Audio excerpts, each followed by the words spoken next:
बोल गुरुदेव भगवान की जय। प्यारे कृष्ण कन्हैया लाल की जय। माघ शुक्ल पक्ष जया एकादशी कथा पद्म पुराण के द्वारा। युधिष्ठिर ने पूछा, भगवान आपने माघ मास के कृष्ण पक्ष की सटतिला एकादशी का वर्णन किया, अब कृपा करके यह बताइए कि शुक्ल पक्ष में, माघ मास के शुक्ल पक्ष में कौन सी एकादशी होती है, उसकी विधि क्या है तथा उसमें किस देवता का पूजन किया जाता है।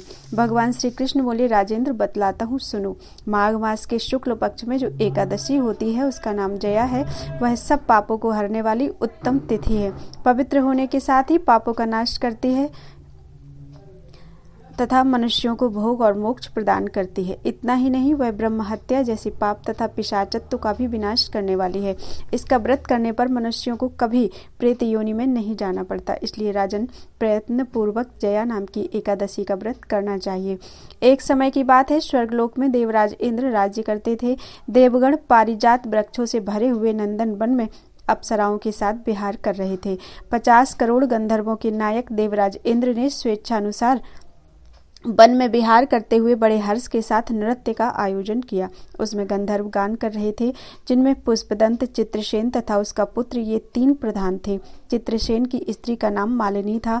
मालिनी से एक कन्या उत्पन्न हुई थी जो पुष्पवंती के नाम से विख्यात थी। पुष्पदंत गंधर्व के एक पुत्र था जिसको लोग माल्यवान कहते थे। माल्यवान पुष्पवंती के रूप पर अत्यंत मोहित था। ये दोनों भी इंद्र के संतोषार्थ नृत्य करने के लिए आए थे।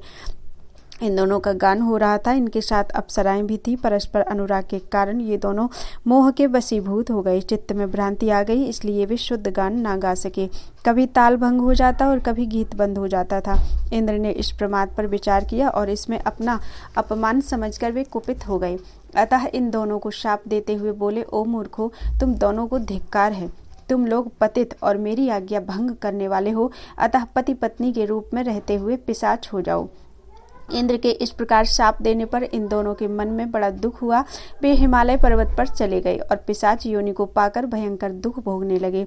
शारीरिक पातक से उत्पन्न ताप से पीड़ित होकर दोनों ही पर्वत की कंदराओं में विचरते रहते थे। एक दिन पिशाच ने अपनी पत्नी पिशाची से कहा, हमने कौन सा पाप किया है जिससे यह पिशाच योनि प्राप्त हुई है। नरक का कष्ट अत्यंत भयंकर है तथा पिशाच योनि भी बहुत दुख देने वाली है। अतः पूर्ण प्रयत्न करके पाप से बचना चाहिए। इस प्रकार चिंतामग्न होकर वे दोनों दुख के कारण सूखते जा रहे थे। दैवयोग से उन्हें माघ मास की एकादशी तिथि प्राप्त हो गई। जया नाम से विख्यात तिथि, जो सब तिथियों में उत्तम है, आई। उस दिन उन दोनों ने सब प्रकार के आहार त्याग दिए। जलपान तक नहीं किया। किसी जीव की हिंसा नहीं की, यहाँ तक कि फल भी नहीं खाया। निरंतर दुख से युक्त होकर वे एक पीपल के समीप बैठे रहे। सूर्यास्त हो गया। उनके प्राण लेने वाली भयंकर रात उपस्थित हुई। उन्हें नींद नहीं आई। वे रति या कोई सुख भी नहीं पा सके। सूर्योदय हुआ। द्वादशी का दिन आया। उन पिशाचों के द्वारा जया के उत्तम व्रत का पालन हो गया। उन्होंने रात्र में जागरण भी किया। उस व्रत के प्रभाव से तथा भगवान विष्णु की शक्ति से उन दोनों की पिशाचता दूर हो गई। पुष्पवंती और माल्यवान अपने पूर्व रूप में आ गए। उनके हृदय में वही पुराना स्नेह उमड़ रहा था। उनके शरीर पहले ही जैसे अलंकार शोभा पा रहे थे। उनके शरीर पर पहले ही जैसे अलंकार शोभा पा रहे थे। वे दोनों मनोहर रूप धारण करके विमान पर बैठे और स्वर्गलोक में चले गए। वहां देवराज इंद्र के सामने जाकर दोनों ने बड़ी प्रसन्नता के साथ उन्हें प्रणाम किया। उन्हें इस रूप में उपस्थित देखकर इंद्र को बड़ा विस्मय हुआ। उन्होंने पूछा, बताओ किस पुण्य के प्रभाव से तुम दोनों का पिशाचत्व दूर हुआ है। तुम मेरे शाप को प्राप्त हो चुके थे, फिर किस देवता ने तुम्हें उससे छुटकारा दिलाया है। माल्यवान बोला, स्वामिन, भगवान वासुदेव की कृपा तथा जया नामक एकादशी के व्रत से हमारी पिशाचता दूर हुई है। इंद्र ने कहा, तो अब तुम दोनों मेरे कहने से सुधापान करो। जो लोग एकादशी के व्रत में तत्पर और भगवान श्री कृष्ण के शरणागत होते हैं, वे हमारे भी पूजनीय हैं। भगवान श्री कृष्ण कहते हैं, राजन, इस कारण एकादशी का व्रत करना चाहिए। नृपश्रेष्ठ, जया ब्रह्म हत्या का भी पाप दूर करने वाली है। जिसने जया का व्रत किया है उसने सब प्रकार के दान दे दिए और संपूर्ण यज्ञों का अनुष्ठान कर लिया। इस महात्म्य के पढ़ने और सुनने से अग्निष्टोम यज्ञ का फल मिलता है। बोलो एकादशी मैया की जय। ओम जय एकादशी, जय एकादशी, जय एकादशी माता। विष्णु पूज व्रत को धारण कर भक्ति मुक्ति पाता। तेरे नाम गिनाऊं मैया भक्ति प्रदान करनी। गुण गौरव की देनी माता शास्त्रों में वर्णी। मार्गशीर्ष के कृष्ण पक्ष में उत्पन्ना होती। शुक्ल पक्ष में मोक्षदायिनी पापों को धोती। पौष मास के कृष्ण पक्ष में सफला नाम कहे। शुक्ल पक्ष में होए पुत्रदा आनंद अधिक लहे। नाम सठ तिला माघ मास में कृष्ण पक्ष आवे। शुक्ल पक्ष में जया कहावे विजय सदा पावे।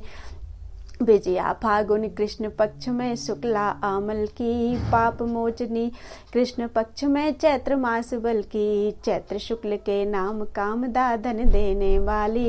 नाम बरूतनी कृष्ण पक्ष में वैशाख मास वाली। शुक्ल पक्ष में होए मोहिनी अपरा ज्येष्ठ कृष्ण पक्षी। नाम निर्जला सब सुख करनी शुक्ल पक्ष रखी। योगिनी नाम आषाढ़ में जानो कृष्ण पक्ष वरणी। देवशयनी नाम कहायो शुक्ल पक्ष धरनी। कामिका श्रावण मास में आवे कृष्ण पक्ष कहिए। श्रावण शुक्ला होए पवित्रा आनंद से रहिए। अजा भाद्रपद कृष्ण पक्ष की परिवर्तिनी शुक्ला। इंद्रा आश्विन कृष्ण पक्ष में व्रत से भवसागर निकला। पाशांकुशा है शुक्ल पक्ष में पाप हरन हारी। रमा मास कार्तिक में आवे सुखदायक भारी। देवोत्थानी शुक्ल पक्ष की दुखनाशक मैया। लौंद मास की करूं बिनती पार करो नैया। शुक्ल लौंद में होए पद्मिनी दुख दरिद्र हरणी। परमा कृष्ण पक्ष में होती जन मंगल करनी। जो कोई आरती एकादशी की भक्ति सहित गावे। जन रघुनाथ स्वर्ग का वास निश्चित वह पावे। ओम जय एकादशी, जय एकादशी, जय एकादशी माता। विष्णु पूज व्रत को धारण कर भक्ति मुक्ति पाता। ओम जय एकादशी माता। बोलो एकादशी मैया की जय। गुरुदेव भगवान की जय। प्यारे कृष्ण कन्हैया लाल की जय। सियावर रामचंद्र की जय। अपने गुरु माता पिता की जय। जय जय श्री सीताराम, जय जय श्री राधे। हर हर महादेव।